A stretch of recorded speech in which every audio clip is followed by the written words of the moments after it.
Mamaya meron dito kayo tayo para kayo sa garden by your own. Para mamaya po, hindi natin balik.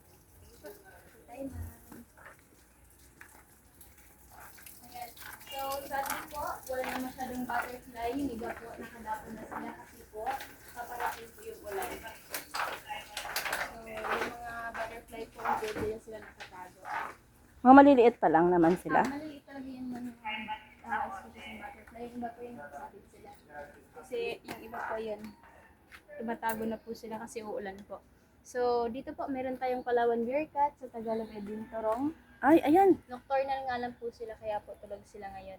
Mas active po sila kapag gabi. Sorry kapag madilim. Bearded pig. Ito naman ay Palawan Bearcat. Parang doon kanina sa ano? Crocodile. Sa Crocodile Farm. Ito dyan Sila kanina. po kasi is binibig Palawan po sila. Bearcat. Dito Bearded yung baboy pig. ramo. Pero yung baboy ramo na yan, dito lang yung natatagpuan sa Palawan. Baboy Kasi ramo. meron siyang puting balbas. Yes po. Ganon talaga yung baboy ramo. May puting balbas. Dito lang po sa Palawan, ma'am. Usually po, sa iba is puro black. Kaya siya ay endemic lang dito sa Palawan. Yung may puting balbas? Yes po, ma'am. Okay. Ilan na lang po yung nalipad, sir.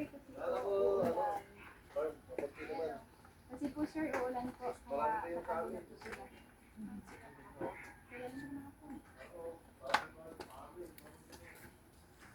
Spoon. We're here. Ay, dito tayo, dito. Bridge po. Dito po. At Butterfly Farm. So, dito tayo ma'am, kada morning po, naglalagay kami ripe bananas. Bali, ito po is pinaka-supply. Aside sa kumakain po sila ng, po kumakain sila ng mga fruits. Any kind po as long as yun po medyo ripe siya. Kaya kinakain nila yan? Opo. Yung mga butterfly? Opo, yung Supplemental mga- food.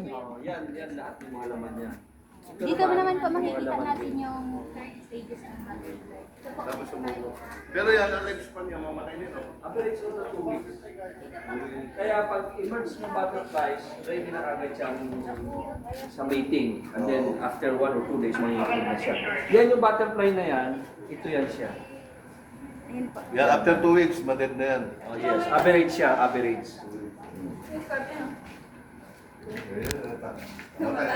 Ayan ma'am, bali meron kaming dalawang species dito ng butterfly. Ito sila. Pero ma'am, sila ay Ano ba galing ito sa- sila? Patay? Ano? Buhay po. Buhay ba yan? Opo, yung mga nag-hatch po, yung mga ganito. Ayan. So, galing po sila sa breeding area namin. Dinidikit po namin yan isa-isa. Ah, dinidikit. Po, para yung dito natin nakikita kapag sila ay nag-hatch or lalabas sila sa kanilang pupa. Kaya makikita pag nag-hatch. Or yung kanilang metamorphosis. Yeah. Pero yan ma'am, is galing yan sa breeding area namin. Dinidikit lang po namin dyan. Oo. Para dito sila mag sa loob ng garden. So dito naman, Ay, sorry. Scorpio.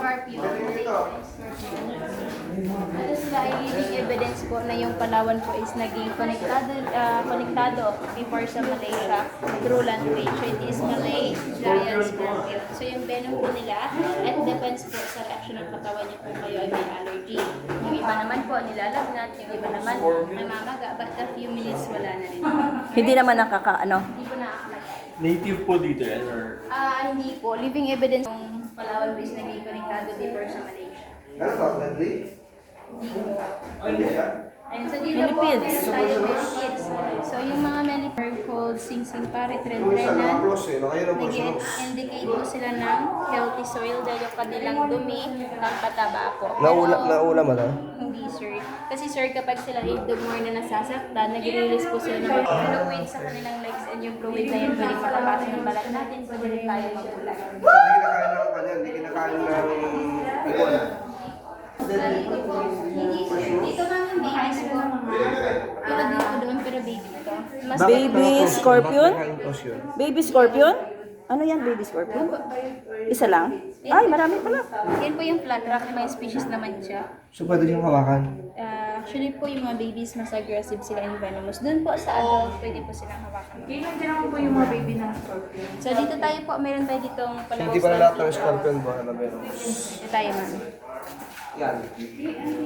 Scorpion din? Hindi po, Palawan stag beetle. Ano yan? Beetle po. Ah, beetle. One of, actually siya yung pinaka one of the strongest. kaya niya basagin yan. Hindi, sir. Ayan po, yes po. Kaya niya nga po pumutol ng sandali ng tao. Yes po, ganun siya kalakas. Kaya po siya tinawag din po na one of the strongest beetles all over the world. Sila po sa kain nila lahat. Kahit po yung berries, yung mga pulling, juicy fruits, or vegetables. Or you can say yung mga ripe po na mga... Palawin stag nila, sir. Kasi naman, Chen. Chen. Sumunod ka. Doon po pwede tayong hawak ng sticky insect. Saan? pwede hawakan nyo, no? Pwede hawakan itong stick. Ayun ano. Ano stick, ano? Insect. Stick insect. Oo. Hindi sila, no? Sila po nag-indicate ng healthy environment. So kapag yung area niyo po is polluted, mas hindi sila nakaka-survive doon. Ano yan? Stick insect. A stick? Dito nangangagat. Hindi mo ako pansin kasi stick siya. Harmless lang po. Ilagay mo. Ilagay mo. Okay, so for